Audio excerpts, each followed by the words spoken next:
Ladies and gentlemen, welcome back to another SLG Meetup. Your host Alvaro to bring you another exciting guest to talk about, in this particular case, the ultimate horseback African adventure. And that's going to be with the CEO of African Horse Safaris. Her name is Isabel Judy, and she's going to tell us all about the different experiences that they are providing in Africa with this ultimate African horseback experience, which, by the way, I gotta tell you, when I was going over all these different things, I was mind blown because I've been doing safaris and never seen something like this. So super excited. I'm a big fan of traveling, on doing these ultimate unique experiences. And in my opinion, this is a different category of luxury. So she's gonna tell us all about it, and I'm sure you guys are gonna enjoy it. There you go. What's happening, Isabel? How are you? I'm good, thanks. How are you? Ah, I was expecting to see you on a horse. What happened? No, I'm kidding. I know I'm in the UK, which is much colder at the moment than I'm usually out in Africa, which is much nicer. Wow. No, definitely a big difference. When are you going back to Africa? I will probably be heading back in April. So a little while here in the UK for now.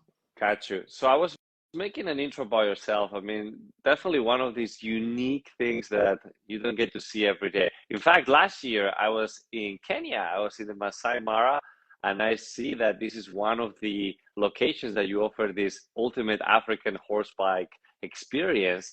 And I was thinking, man, when I was in that safari, I was in the car, I was just like making sure that we could see some animals and so, but to be on a horse, I mean, that's another level. So tell us a little bit about what is it that you guys are offering that is just so crazy Well, hopefully it's not too crazy, in a good way, but it's in a good definitely, way. yeah, in a good way. But it's definitely very, very cool. So, yeah, I guess, well, if you've experienced the Masai Mara by vehicle, which is obviously amazing, and the scenery is amazing, and the wildlife is incredible, but then to experience it from the back of the horse. So, you take the car away and you're just moving through this landscape in complete silence, or you're cantering across the plains. And when you come across lion from horseback, it gives you a whole different adrenaline rush to when you're in the vehicle. So yeah, it's a very unique experience and something very different. And particularly, I mean, I don't know if you horse ride, but if you're a horse rider, a lot of us are very passionate about riding, and we love riding all the time. So then to combine it with seeing these incredible landscapes and animals is just, there's nothing better, basically. It's it's an amazing combination. I mean, I'm not a horse rider. Like, I'm okay, I can be on a horse, but I mean, I'm just picturing seeing some lions coming next to the horse. I hope that there is some sort of training or procedure for that. Because when I was in the Masai Mara, we all of a sudden started to see a lot of these lions and then all the buffaloes, and there was this huge battle going on. And in my mind, I'm thinking, thank God I'm in the car because everybody started to get close to us. But in my mind, I'm thinking, if this happens on a horse, like, what's the deal? So tell us a little bit about what are the circumstances when you're on a horse in the middle of this wildlife? Yeah, why you don't get eaten. Yeah, so in order to ride in areas where we can come across big game, so big cats, so lions, elephants, or buffalo, we require everyone to be really experienced and a really experienced rider. And so, the horses are really well behaved, but you need to be able to react in any situation. If we need you to move away because an elephant's come too close, or stand your ground if there's lions. So you have to be very experienced to ride in those areas. So if you're less experienced, we wouldn't take you near the lions. You can go, we've got options where you can go where there's giraffe, zebra, lots of different types of plains game, rhino, that kind of thing. So it kind of depends on your riding level as to kind of minimize the risk. And there's a lot of training that is involved. Like, people always think that lions are a big problem, but actually, so horses are a very big prey for lions. They're much bigger than a zebra, and the lions also recognize that they've got something unnatural about them. You know, they've got odd smelling humans, and if you see a lion, you never run. So you stand together as a group. And the way lions hunt is they pick off an individual. So if you're together as a group, they're like, hang on a minute, this thing I thought was prey is not scared, it's not running. And then they actually become more nervous of you, or they're notoriously lazy, so they get bored and they move away. So actually, lions don't really pose too much of a threat to the horses. No, that makes sense. And I hope that people don't lie about, oh, I'm really good. And then you put them in that group and they're in trouble. I don't want to be the slow guy in the group just in case. Exactly. But tell me what. You've just got to be, not the slowest, and then you're all right. Yeah, exactly. I always put them in the middle. That's it. So tell me, what is some of the craziest things that it has happened? I mean, I'm sure you've had something. Yeah, I mean, look, you can. I mean, it's always an adventure, and you can get, so elephants can charge you, so you can get charged by elephants. But again, like the training of the guides is unreal. So to become like a head guide, you've probably been leading safaris for 10, 15 years plus, and they can read the animal's body language really, really well. So if you're an equestrian and you know horses, you can like read a horse's body language really well. You can tell if there's pissed off or scared or anything like that. So they can see that in an elephant. So the chances of getting charged are very rare, and normally only happens if you come across an animal by surprise. Because if you're approaching the animal slowly and you've seen it, the guides will be able to read the situation, and they won't, they'll read the boundary that the animal is giving. But if you do come across them by surprise, sometimes you do have to get out of there, which is why we only take experienced riders. And you turn and you move away and you follow the backup guide away from whatever the potential threat is. You follow the backup guide, and the lead guide stays behind to block the situation. And he carries a bull whip, which is like a circle whip.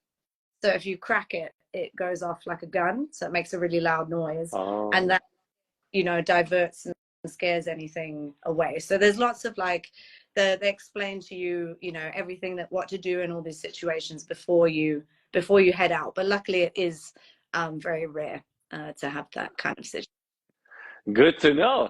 Now I see that you have different destinations, different experiences, different lengths. So what are some of the different packages that you offer and the most popular ones? So, well, the Masai Mara is one of our most popular, as I'm sure you can imagine why, having been there.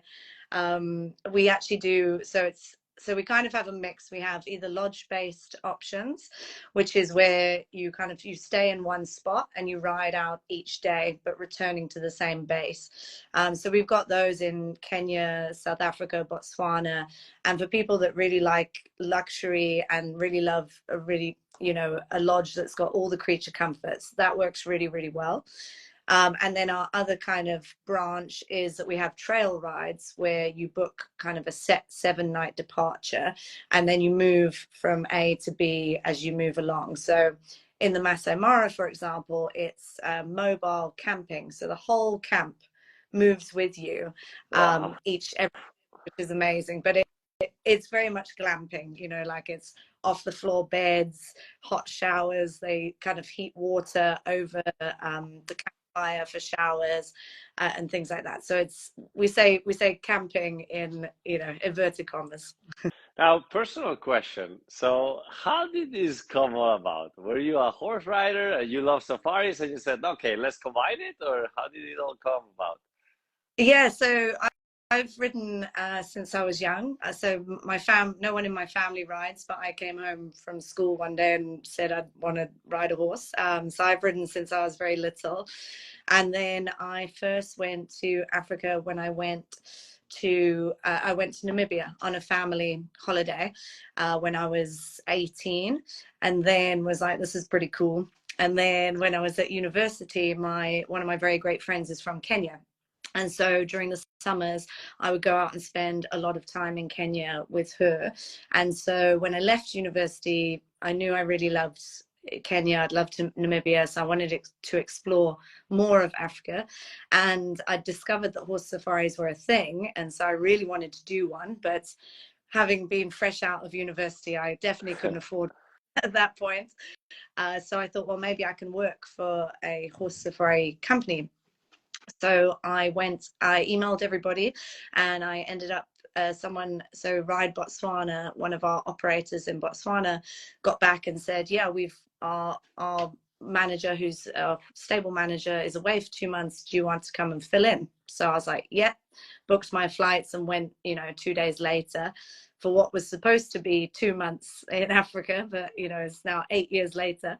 And 2 months turned into 4 months, and then I went and worked with horses in Malawi, and then after I got a contact to work with horses in Zimbabwe, and it was in Zimbabwe that I met my now business partner, who was like, we're thinking of setting up a company, African Horse Safaris. We're looking for somebody to head it. I don't suppose you're interested. And so 23-year-old me was like, yes. So I went home and packed my bags and came back out. And then, yeah, it kind of started in May 2016. I love it. That's amazing. Look at you now. What a journey. That's awesome. That's amazing. Now, I'm sure it's not easy to manage such business, especially being in the UK and then Africa, and then the culture difference. And look, the landscape and everything. We're not talking about selling T-shirts, it's about providing ultimate luxury experiences where you also depend on people's lives because you are putting the whole logistic in place. So what are some of the things that you've learned throughout this process that were like, wow? Gosh, yeah. I mean, there's lots, lots of things. I think the reason that so a lot of our customers, we do provide luxury experiences. So they have the budget and they know that they want to do something incredible. So for us, it's that we've got to provide all of the legwork, because often they don't have the time they've got the budget, but they don't have the time to do all the research and get everything exactly right. So it's kind of, I think, in the detail, and that's what I've had to learn over, because you just have to know so much about all of the different logistics of Africa and getting from one place to the other and that kind of thing. So definitely, at the beginning, sometimes I'd have to scramble and be like, oh gosh, someone say, oh, do you do this? Yeah, sure, we do that. And then, suddenly you work out how to do it. Whereas now I think, we've got a pretty good, a really good system in place. So I think it's the detail that took a long time to really perfect. Wow, that's awesome. With that being said, I always ask this question to all of our guests, and I would love to know your answer. What is luxury to you? Yeah, so you sent this through, and I was having a think about it, and I think it goes. So for me, I think it's space. I think especially like in today's world, everyone's vying for space. So like space and exclusivity. So it's being able to be in the middle of the wilderness where you're going out and you're riding, you don't see another person or another sign of human life, and yet you're coming back to a lodge that could be a 5-star hotel, but it's also really authentic. So you're still sleeping under canvas tents, but in a beautiful, bed, and you've got a beautiful freestanding bath as you look out across this like wilderness area. So I think luxury for me is like a space within this like pristine wilderness. Well, definitely you're offering luxury there, because that's exactly what it is. And I love that. Congratulations, Isabel. I'm really happy that we did this. And for people that want to find out more information about these sorts of adventures, where can they find? Probably the best way is to follow us on Instagram, so at African Horse Safaris. Pop us a message there. People contact us every day looking for rides, and we can, if you're a solo traveler, we can set you up with other solo travelers. If you're just looking for a bit of inspiration, we can send you some ideas. So yeah, don't be shy. We're happy to chat horse safaris all day, every day. There you go. Here you have it. Isabel from African Horse Safaris. Thank you so much. I appreciate you and good luck with everything that you have going on. And we'll see each other soon. No worries. Thank you for having us on. And yeah, look forward to seeing you on Horse Safari in Africa.